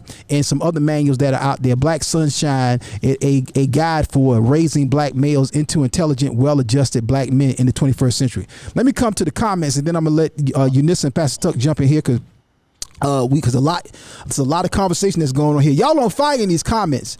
I'm gonna start to the bottom and go up. Y'all let me know if I'm missing something here because it's so many comments over here on Clubhouse. And y'all know Clubhouse is where the most action happens in the comments. Well, before you start, I wanted to. Yes. Dondria, just to your point about Dr. Wells, she said, just from a legal point. I'm sorry, I'm on the wrong point. Because what happened, the comments started jumping. She said, thank you for your clinical explanation, Doc. It explains a lot. We need you to commentate on CNN, etc. Thanks for the speaking points. And yes, PTSD also makes sense. Yeah. So I just thought that was really good. Appropriate. That there's another perspective that needs to be talked about. Yeah. I am Londa Nicole said, I was forced to understand because I'm raising 3 black men on my own. Wow. Leon Campbell said, good teaching, Doc. When we were pulled over by the sheriff on the way to church, I showed my teenage sons how to interact properly with the officer and to let him know I was getting the info he requested and didn't make sudden movements, and also was laughing with the sheriff. Wow. And you know what? And I've said this to my wife, I said to my sons, I've said to a lot of other people, when you get pulled over as a black man, your preparation and approach to that interaction is different than anybody else, even a black female. And I will say this, now today, you seen black women get assaulted and have terrible things happen to them the same way, but because of the fear factor that is there, that is rooted and grounded in many people, when they interact with black men, you have to approach it. You have to think all of that stuff through. When anybody you interact with the police, and nobody else has to do that. No other culture has to do that. No other race has to do that. Anita Funkunle said, agreed, Dondria, the psychological effects of the many forms of repression on black people are being purposefully ignored.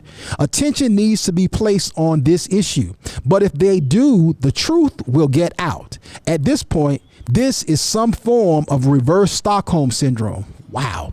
I hear you, Nina. Dondria said, they fear us and superhumanize us, yet they're the ones primarily approaching, targeting, challenging, and attacking us like yesterday. Yeah. And I think that was on great display over this weekend. Again, you don't have to like what somebody says, but you don't get to have the right to put your hands on them. Sure. So here it is. This brother is telling them, hey, move your boat. I done told y'all to move the boat. Y'all had to move the boat. He can say it however you want to say it. We grown people can't control other grown people.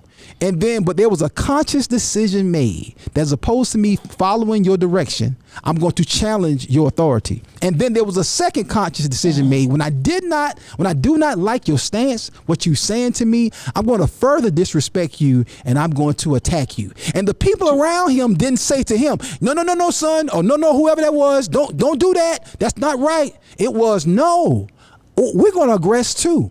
And that's why the consequences and repercussions, I believe, was so stark. Go ahead, Pastor Tuck. To be clear, I believe what happened, in just looking at the different videos, that he basically had already asked them to move and they hadn't moved. And so he took it upon himself to untie the boat and move it so that they could come on in. Right. And then the dude had a problem with the fact, you touched my boat. And so he's sitting there explaining to him, you can't park here. He showed him where the places are marked, because you can see him, he continue to point at different places on the dock, like telling them, this is a no parking zone. This is where this boat has to be. This is not for you to park here. Right. And so at this point, you saw him, he kept pointing, like he's continuing to try to explain this to you. And dude is continuing going back and forth about it. And dude is like kind of going back and forth, almost like, well, you don't have a right to move my stuff. Look, this is my job. Right. This is what I'm doing. Right. This kind of kept going like this and that. And then another one of the guys in the party came out of nowhere and cold cocked him. Right. And that's and I guarantee, I don't know for sure, but the guy who cold cocked him seems to be somebody who was younger. And that's what I'm saying about their youth. You got to really educate your young men on protocol of all races, how to respect order, what the normal constructs of society, how we interact with each other, even when we are in disagreement. There's some basic norms and values that most people understand. Now, that's not to say that in times past that there wasn't all kind of aggressive behavior. Clearly, it was. As I said up top, it was happening. It just wasn't no video cameras around. Again, this type of stuff happens today, and it used to happen in spades years and decades ago on the side of roads or in public places or in private places. So again, like I said, just wasn't no cameras around in this situation. I'm gonna read a few more comments, then we're gonna transition to this because I want to make sure we have some time in the show. Again, we originally brought Doc to talk about here was the sexuality of young men, and I hope I'm saying that right, phrasing that properly, but how you address it, how you consider it as you are raising young African American men, and particularly not just African American men. I think this applies to everybody, but I will say this: that chapter on rat poison, I need to make sure y'all hear this from a clinical perspective. Y'all know we talk about that on this show a lot, the effects of media, arts, entertainment, and culture, and what the long-term ramifications are on your development into adulthood. But what Dr. Wells has clinically articulated in this book, I think, is a perfect illustration of what many of us say in the barbershop with our family, friends, co-workers, etc., on a consistent basis. I want to correct you on one thing. Yes, sir. I didn't go out and buy 3 copies. I bought 15 copies of this book. Wow. And I just want to let people know how important this book is. I bought it for just about all of my brothers and all of my sons in ministry, anybody who I know that has interaction with young men, because when I read this book, that's how powerful I thought this book was. So I'm just telling you, that's the endorsement I have of this book. I'm letting everybody know how critical I thought this book was to the body of Christ, to anybody who's having impact on young men. So I just want to say that. Well, let me give you one. Else. Hold on, let me give you one. Daily I shall. I got to give you one for that right there. And what happened was, Pastor Talk called me. He had just begun reading it, and he was like, "Yo, this book." And he started talking about the book, and then I think you read it. You read it over a few days. It took me probably about 2-3 days, and it probably wouldn't have taken me that long. But I was on vacation, and I was being interrupted by different things. But I'm telling you that the book is that powerful. And also just wanted to make note, our brother and co-host Jason Earls is watching with us on Facebook. Jason Earls in the house? Yeah. Jay Earls in the building. Pastor Earls in the building. What's up, sir?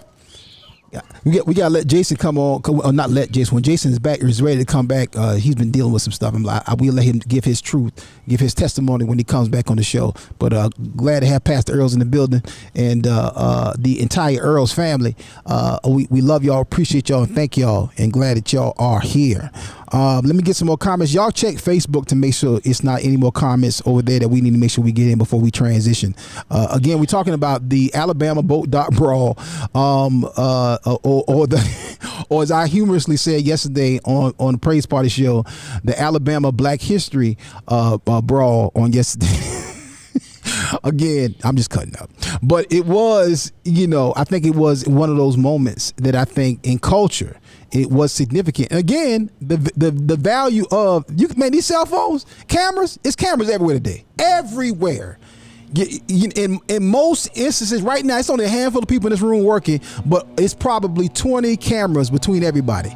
So I fully am appreciative of the fact that we have those cameras. I don't know who is blowing the parking lot right now.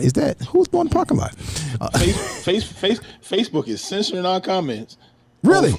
Yes, they are. Wow. Facebook will do that. And it's crazy because the comments weren't bad. I saw a couple that I wanted to read, and it's like they gone. They said they've hidden them because it might include sensitive content. Because I know I know Brother Rudy had said something about the fact that he said he didn't know why, I don't want to misquote it, but he said something about he doesn't know why people are making a big deal about this as far as white and black. He said if this was just a group of people that got jumped, and he said this is why the media is pushing this to make this even a more divisive issue. He said if this was just somebody who got jumped, would they have just been pushing it like this? Yeah. And once again, because that's one of the things that the media does. Wow. And I'm looking here to your point about Facebook. When I go on my phone and pull Facebook up, it says violent or graphic content. This video is covered, so people can choose whether they want to see it. Learn more. So I didn't even know that he had shifted to that. So Facebook will censor you. And just to give some context, yes. So Rudy, on that's here, Eunice's on brother. the comments, Rudolph V. Mitchell, he's a retired police officer. So he policed in I want to say Atlanta, Georgia, but I want to say he was, and he could correct me in the comments, but I want to say he was in the a special unit that dealt with specific types of crime in Atlanta. So more the high risk, that involved gangs and drug dealers and things of that sort. And so he saw a lot. It's actually been shot. He didn't tell us till later. It's been shot a couple times. So his perspective in terms of the race issue being pushed, the narrative rather, being pushed by the media, I don't know. He has a different. He's a black man. Yeah. With a black, with two black sons. Yep. But he also has that law enforcement side too. So I definitely would like to see more, hear more of his perspective. But one thing I see Loretta Sass said, she said Dr. Terrence makes a point. People don't see their eyes; they see with their hearts. She said those white people on the pontoon boat saw a black man and felt they didn't need to respect him. In their hearts, he was of no value. Right. And it says the black folks saw all the beatings they have seen over the years, and they were traumatized. Right. That was a visceral response. That was an emotional response. That was, oh no, this ain't happening right here.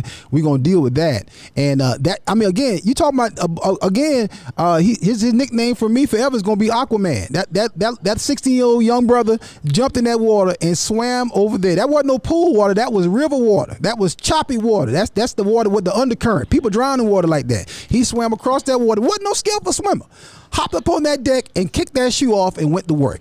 And that's passion. That's like, oh no, we ain't about to sit here and watch this happen today. Rudy did have one other quick point. Rudy said that he was trading in all his guns for chairs. I can't. I cannot. Daily I shall. That's Rudy. I cannot. That's Rudy all day right there. Let's get some more of his comments. Nina said, OMG, we can't even talk about experiences that affect us. This is straight evidence and exhibit A. No one is glorifying this behavior. We're sharing sentiments to purpose change. Okay, somebody thought that we glorify this behavior. If you find that comment, let's address that. Let me go up and come down. Let me go up. Kimberly Morgan said, my family is a law enforcement family, and I know a lot of throughout the state. However, when I'm pulled over, I still follow protocol. There it is. Leon Campbell said, I got pulled over years earlier at night by the police after being part of a focus group study for the Trump/Hillary Clinton debate, and had to do the same thing so I could come home safely. Wow. That's a Trump/Hillary Clinton debate focus group. That's interesting. You got to talk about that at some point, Brother Leon. Kimberly Morgan said, prime example of how some white people feel they are the superior being and show no respect. Yeah, that's exactly what that was. Leon Campbell also said, it's not like they didn't see he had an actual uniform on or that he proved he was who he said he was. Clearly. Exquisite Taste Network said, what is the name of the book again? Great question. Black Sunshine. SON. Yes, and it is a guide for raising black males into intelligent, well-adjusted men in the 21st century. This by Dr. Terrence Wells, PhD. And again, it's available on Amazon, Books A Million, and you can go on Dr. Wells' website. I'm going to let you let Dr. Wells give his website too in just a little bit, because he also is a counselor, he's a licensed a clinician. So did I say it right, Doc? A licensed counselor, clinician? Oh, okay. Licensed counselor. Say it one more time, Doc. Cut your audio off. Licensed professional counselor. Amen. All right. So again, y'all can, if you need some help, you need somebody to talk to. Do you do virtual? Do you do virtual sessions, Doc? Yes, I do. Praise the Lord. You'll be talking to Doc just like he's sitting there right there. That's the same room he's sitting in right there. You'll be talking directly to him. I might get Doc's number. And do you do grown men? Because sometimes this make me mad. I might need somebody to talk to. Let me say. We'll be calling. Working with our men. That's I'm cutting up. I'm not. You can't help him, Doc. You can't help him, Doc. Daily I shall. All right, this is the last few comments you're gonna read about this. Then we have to transition. Okay, Paul Briggs said, reason number 7,286 why I dropped Facebook hilarious. Hey, be careful talk about Master Mark. Master Mark will cut you off now. I told you, we bought our own plantation. There it is. My church channel all day, baby. Let's go up here. Okay, listen, I'll read some more comments. I want to make sure we got enough space to talk about Dr. Wells' book, and I want to talk about these two particular chapters. Listen, y'all, when we come right back, we're going to continue this conversation. We are blessed to have the kickoff of Healthy Laughter season coming up next month in September. Marcus D. Wilder will be our special guest for First Sundays in September, and that is the official kickoff of Healthy Laughter. That is our that's right, special Healthy Laughter edition of First Sundays. And of course, we will be filming a television special / series here. Super excited about that. We tell you more, got more information about that, and there's just a lot. Thank you to all of our sponsors. I'll read some of those in just a little bit. But don't y'all move. We're going to continue this conversation. Dr. Terrence Wells is our guest. His book is Black Sunshine, a guide for raising black males into the intelligent, well-adjusted men in the 21st century. All right, family, stay right there. Don't y'all move. This is the Akintunde Show. At my church, we help people get better by teaching them how the word works. And we want to make sure there is no excuse not to get the word. It's our goal to make all of our ministries accessible on every smartphone, tablet, PC, and television connected to the internet. So whether you're a man who needs some wisdom, a woman who needs some encouragement, or a couple who needs guidance, the My Church channel has just what you need. Simply search for the My Church channel on Roku, Fire Stick, or Apple TV, or visit mychurchchannel.org. You can also download the My Church on the Go app from Apple or Google Play App Store. Constantly on the move? Check out the Word at My Church podcast on your favorite podcast platform. Or simply download the Word at My Church skill on your Alexa-enabled device. But whatever you do, make sure to stay connected. See you soon.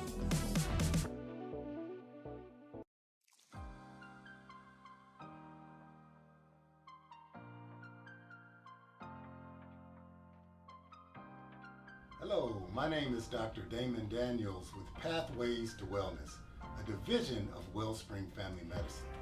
We're excited to be partnering with the Healthy Laughter comedy series. Our vision at Wellspring Family Medicine is to bring you the most up-to-date, cutting-edge medical tests to help you optimize your health. For instance, we have a pain-free, simple tool that takes 20 minutes to help you understand your heart disease risk. In addition, we'll be offering online courses to help you manage your diabetes, high blood pressure, or high cholesterol better. So connect with us on Facebook at Wellspring Family Medicine to take advantage of all the offerings we'll have to help you live a healthier, happier life.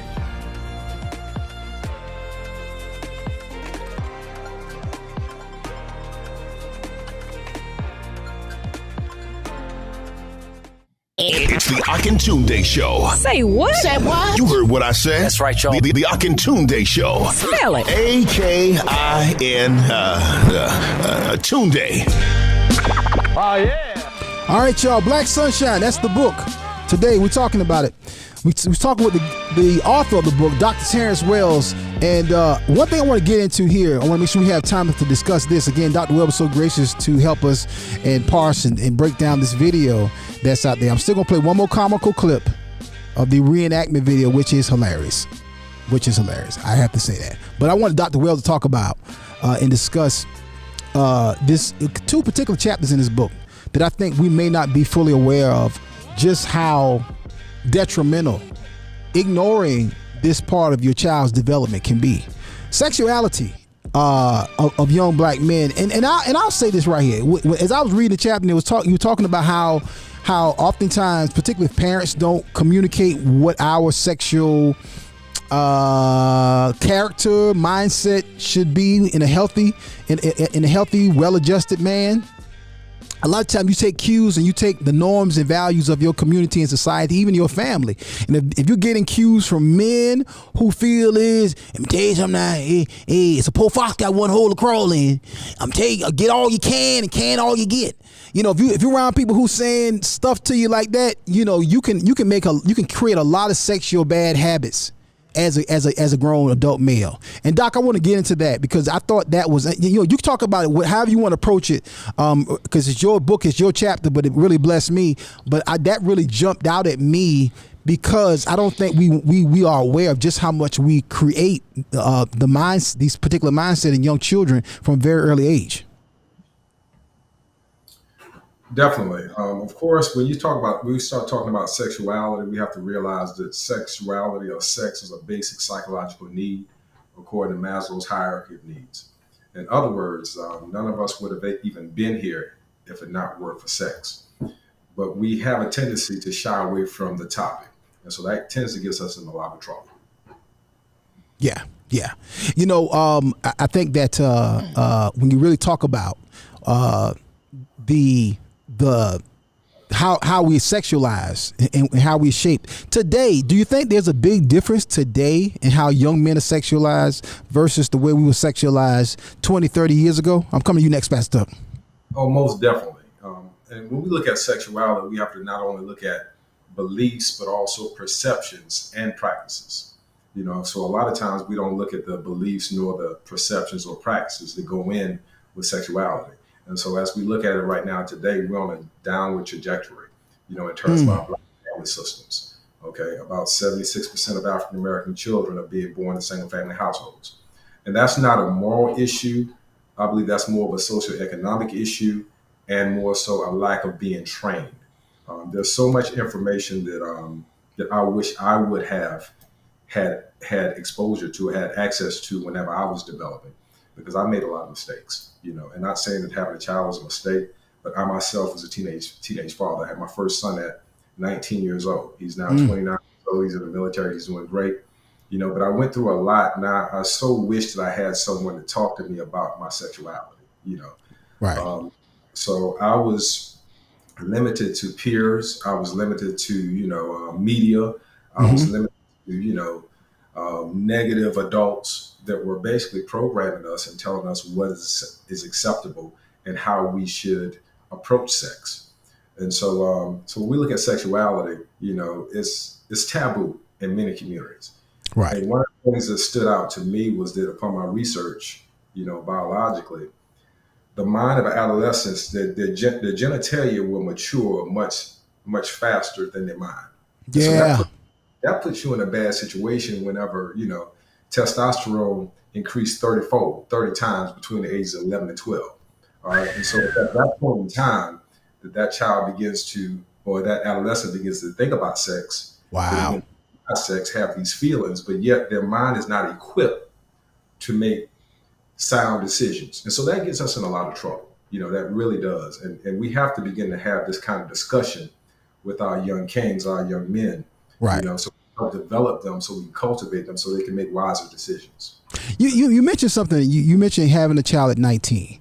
What would you say were some of the either cultural, environmental, familial factors that led up to you making that decision to engage in sex, and how did you handle it once you had a son at such a young age? Well, to rewind the tape just a little bit, I'm not opposed to some self-disclosure, but I myself was molested by a female at the age of 8 years old. And that was my first, I guess you could say, interaction or a first experience with sex. And so I didn't realize until I became clinical that this indeed affected me, because after that, I began to have a different perspective of sexuality. And so throughout my adolescence, my perspective and my vantage point was, I just got a shot of tail at an early age. I didn't look at it from the perspective of I was molested. You understand? Right. Within the subculture in our community, that's a badge of honor, to get your first shot at an early age.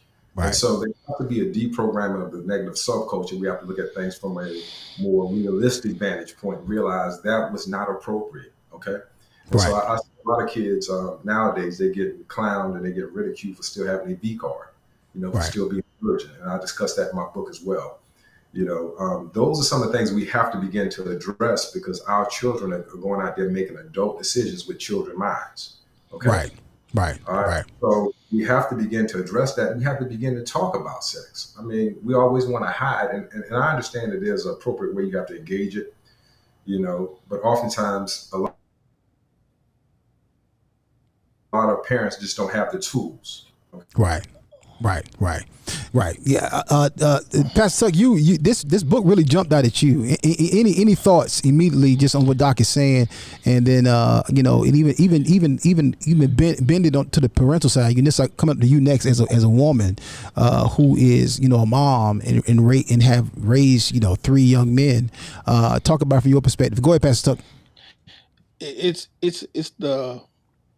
is the particular chapter that really struck a chord with me because he said some things in there that I've never heard before, but they were so revelational from that perspective because we know in society we see men and young women have been raised differently, but in today's society we see things starting to shift even toward that. But as he said before, men are raised with that propensity to tell you, you need to go out and get you some as early as possible. Yeah.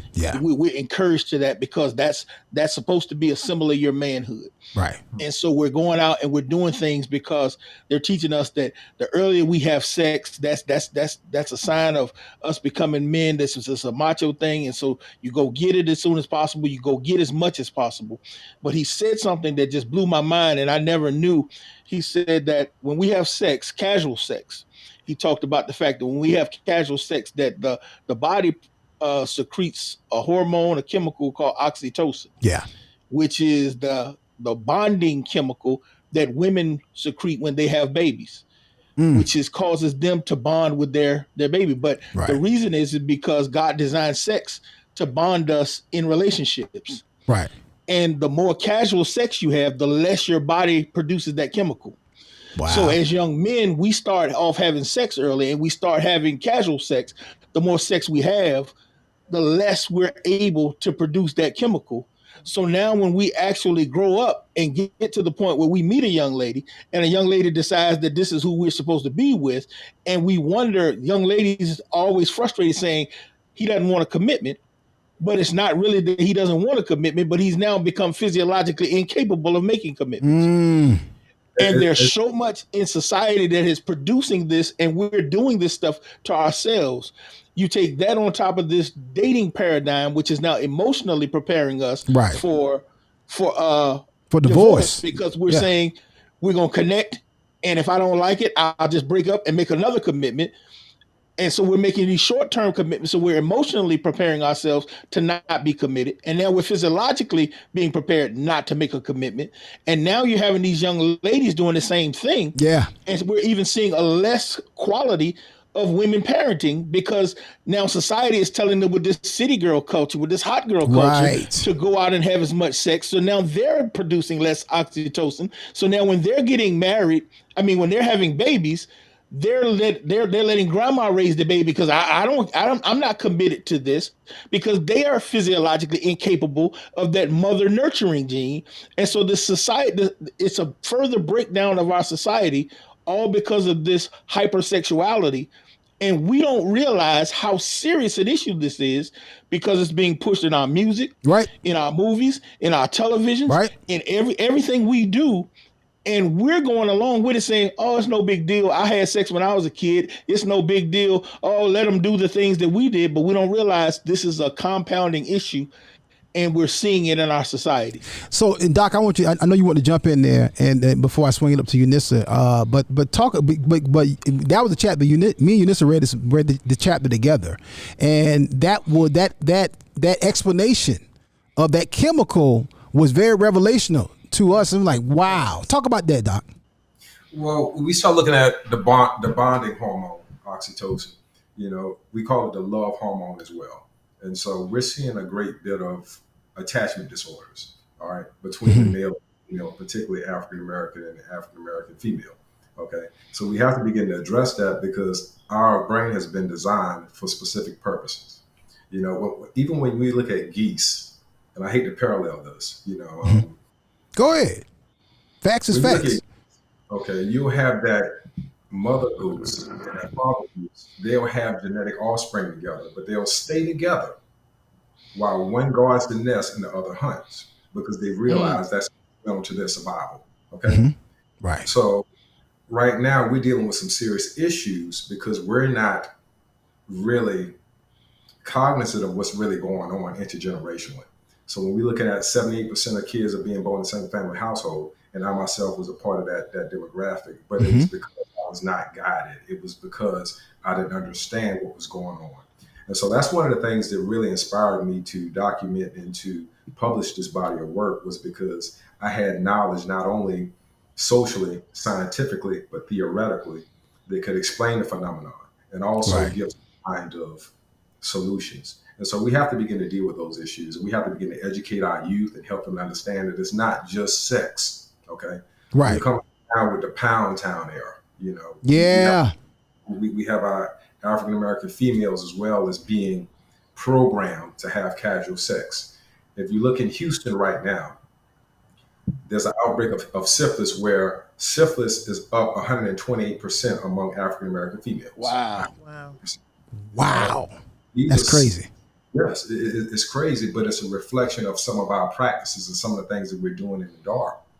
And it's coming back to haunt us. And so what's really at risk right now is the family system, which is the basic unit for survival. Okay. When a man and a woman cannot connect and they cannot work together to ensure their offspring survival, that child is being placed at a serious disadvantage. Okay.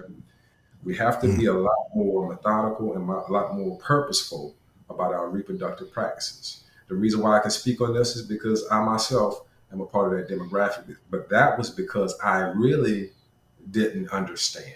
Okay. So my purpose in this book was to create some kind of awareness and some kind of information that would help to equip us. Had I understood that when I was 13, 14 years old, chances are I wouldn't have put a lot of my identity into my sexuality. You understand? And so we're seeing a lot of that as well with black men with identity crisis. All right. We have black men that's still 45, 50 years old. They're still saying stuff like you said, Akintunde, you know, can't have one woman, got to have three. Yeah. It's a whole song. It's a whole culture. Got one whole. Yeah. Right. So that type of stuff is really being programmed and pushed into a group of people that's really in danger right now. Right. All right. I want to jump in there because I want to ask you. It's two points I want to get to. I want to get to something that happened to you in college because of the musical culture. Something you experienced where you literally just really dodged your life being in jeopardy by culture, by music and media. I'm going to come to that in just a minute, but I want to ask you this before I swing it to you, Nissa. Is there a way to restore the chemical oxytocin? I'm pronouncing it properly? Yes, it is. The brain will heal itself just with addictions, you know, with any kind of inappropriate behaviors. If you're able to identify the issue and provide the support, all right, and get the proper treatment or therapies, the brain naturally wants to heal itself. The problem comes whenever the person doesn't recognize it as being a problem. Okay. Right. All right. We live in a subculture now, a negative subculture where a lot of people don't believe that it's an issue to have casual sex and to run amok. You know, and I was one of those individuals who wasn't in that awareness as well. You understand? Right. So that's one of the reasons why I chose to share this in this body of work, because if you don't know, you just don't know. But it's time for us to come into, you know, a position of awareness where we can begin to address those issues. So again, the mind will heal itself, but you have to begin to become into the awareness of exactly what it is we're dealing with. Yeah. Not only from a spiritual perspective, but also from a scientific perspective. That's where neuroscience comes in. Right. And we have to also understand that the mind malfunctions. Okay? Yeah. When y'all really think about it, there's been times in my life where my mind malfunctioned. Oh, yeah. Right? Oh, yeah. What I mean malfunction, what you had going through your mind wasn't really reality. It wasn't, it wasn't realistic. Right. All right. You were going through a trauma. And so with a lot of African American people, we experience so much trauma, and sometimes it impairs our ability to make sound decisions. Right. Right. We have to deal with the trauma, heal from the trauma, and move forward in our lives. Y'all, this is Dr. Terrence Wells, y'all. His book is Black Sunshine, A Guide for Raising Black Males into Intelligent, Well-Adjusted Men in the 21st Century. I want to get Eunice into the conversation, and we're short on time. Go ahead, Pastor. Go ahead. Before we say that, yeah. What he was just talking about is about the mind healing itself.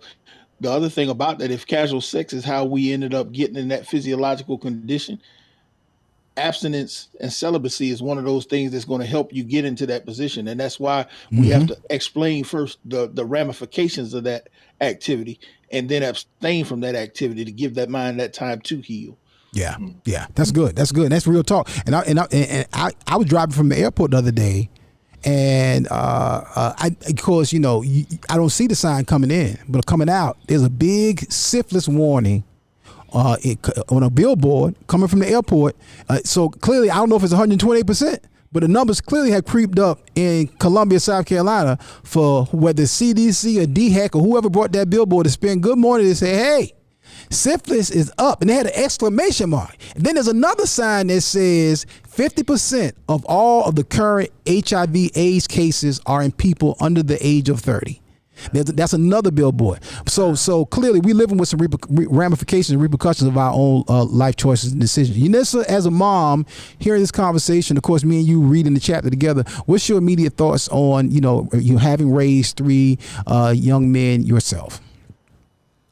Well, I mean, there's so many thoughts. When we talk about, generational curses and things like that always come to mind. I think we've been pretty transparent with our kids, probably you too much, right. At a very early age. Hence, a child coming home from kindergarten after explaining to other children in the class how babies are made. Yeah, I want them to know. That was his daddy. For me, I think that one of the most important things is that we've been consistent. One thing, we've been consistent in doing with our kids, all of them, not just the boys, is being really transparent about our own journey. How we, I got pregnant at 19, and you were young too. You were, 20, 21? Right. And so, to your own admission, you were, what's a really good word? I'll let you use the word for what you were when I met you. I was a manhole. I was a whole. He was a fool. See, I wasn't gonna say it. I'll just let you call say it whatever category you want to. I was a straight manhole. She right. How I described I'm glad it, she took a chance on me. How I described it to your daughters, I said your daddy was a dog. So that's that was the equivalent, because that's what we called them back then, right? But but it gives them insight because they understand that their dad has been a man who has renewed, renewed, but also in terms of fidelity. He always gloats that his credit score is really high on the fidelity scale, and so it's like we got taken out of the game pretty early. Yeah. 19 and 21. So after that, it's like, okay, we don't want to have that replicated. And because I see some of those trends, those generational things in our family, right? And so the goal has been to not allow our children to duplicate that. So that's important. Yep. Y'all, listen, I'm gonna come back and get some more y'all comments in one more again before we get up out of here. We are way over time and we are out of time, but I'm gonna get some closing thoughts from Dr. Wells, Pastor Tuck. I'm gonna find out when Dr. Wells is available to come back on the show, because we didn't get to that second chapter that I want to talk about, which is rat poison, which I think a lot of us don't recognize today, that is affecting our young people at an astronomical rate, particularly our young women.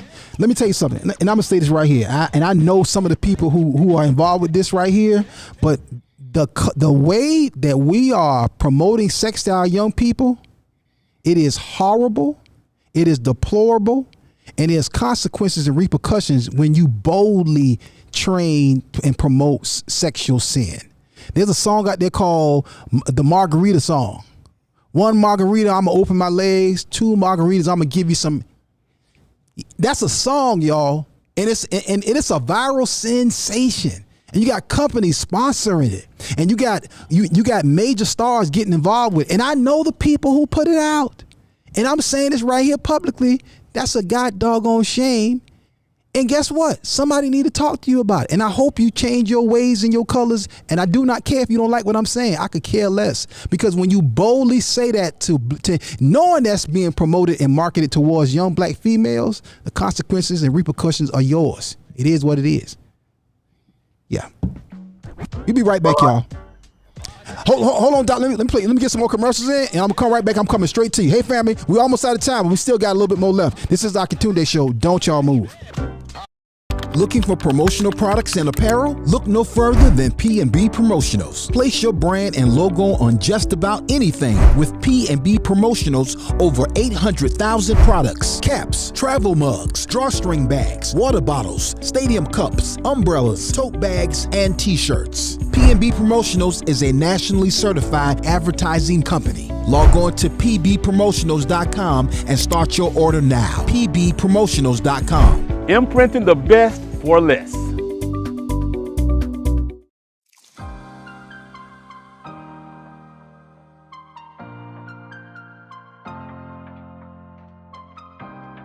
Hello, my name is Dr. Damon Daniels with Pathways to Wellness, a division of Wellspring Family Medicine. We're excited to be partnering with the Healthy Laughter comedy series. Our vision at Wellspring Family Medicine is to bring you the most up-to-date, cutting-edge medical tests to help you optimize your health. For instance, we have a pain-free, simple tool that takes 20 minutes to help you understand your heart disease risk.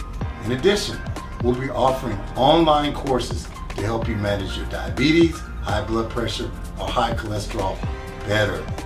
So connect with us on Facebook at Wellspring Family Medicine to take advantage of all the offerings we'll have to help you live a healthier, happier life.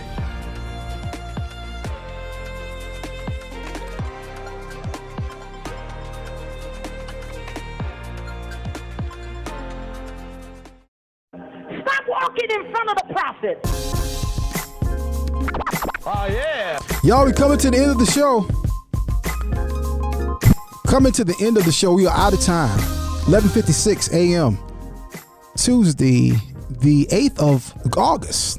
And this is the Akintunde Show. Listen, y'all, again, thank you to Wellsprings Family Medicine for sponsoring and supporting Healthy Laughter. Huge shout out to my personal physician, Dr. Damon Daniels, who came and showed up as a sponsor in a big way. Again, Healthy Laughter season has kicked off, and the official kickoff will be coming up next first Sundays right here in WF Media Studios with my brother Marcus D. Wiley. He'll be in the house for the official kickoff of Healthy Laughter season 2023. Listen, Dr. Wells, you were about to say something before we went to break, and as we go on around the table with our closing comments, real quick, Doc, tell us, give me your thoughts on what I was saying there, sir. Okay, you mentioned the Margarita song. Yeah. Okay. They were given specific instructions to ingest alcohol. 1 margarita, I'm going to open my legs. Alcohol weakens your inhibitions. All right. Right. Forms your prefrontal cortex where you will make decisions that you wouldn't normally make if you were sober. Right. So when we do that type of programming through music, all right, that's powerful. And so these are the type of instructions that our youth are receiving, and they're practicing this stuff now. All right. Yeah. They're drinking margaritas and they're doing some of the things they've been commanded to do. And so I just want to thank you all. And Brother Tuck, hey, man, I really appreciate, your presentation and what you shared today. And I appreciate the fact that you all value the information that I offer, because that means a lot to me. And that's why I do what I do. I just want to help anybody in any way I can. Okay. Amen. As we wrap around the Pastor Tuck and Unissa for the closing comment, Doc, tell us real quick where they can get the book one more time, Black Sunshine, a guide for raising black males into intelligent, well-adjusted men in the 21st century. You can go to Barnes & Nobles or Amazon. I would prefer Amazon, or you can go directly to my website. It's blk-unissa.com. Sunshine, SON, shine.com. If you wish to go there, I can send you an autograph copy. And so that way you can buy direct. So the direct is BLK-sunshine, SON, shine.com. Thank you, Doc. We appreciate that, sir. Doc, we got it. Soon as we end the show, we got to talk about when we can get you back on. Unissa, final comments, ma'am, as we get ready to end the show. We got 2 minutes or less. Yeah, I really don't have anything to add. It's been so full, and I definitely would love to have Dr. Wells back on so we can finish this conversation. But it's been a lot. It's been a lot said. Yeah. Thank you for having me. Thank you for coming on and sitting in for Donna. Lady. Come back soon, Donna. Yeah. Pastor Tuck, final thoughts, final comments, sir. We got less than a minute. Hey man, the wisdom he offered is a blessing to the body, man, and I'm just proud of what he's doing. Like you said, just keep doing the good work. Amen, y'all. We got to get out of here. We got coming up on another room coming up on Clubhouse right now in the Kingdom Business Network. We appreciate our Kingdom Business Network family. Hey, Facebook. Hey, YouTube. We appreciate y'all. Facebook, we know y'all kind of censored us today, but it is what it is. We'll talk about that later. Hey, we'll be right back here Thursday. I don't know what the topic going to be Thursday. What I had planned, I'm telling what might happen. I'm going to see if I can get Doc back on. He may or may not be available. We're going to see. We love y'all. We appreciate y'all, family. This is the Akintunde Show. And until next time, we're going to see y'all when we see y'all. Peace.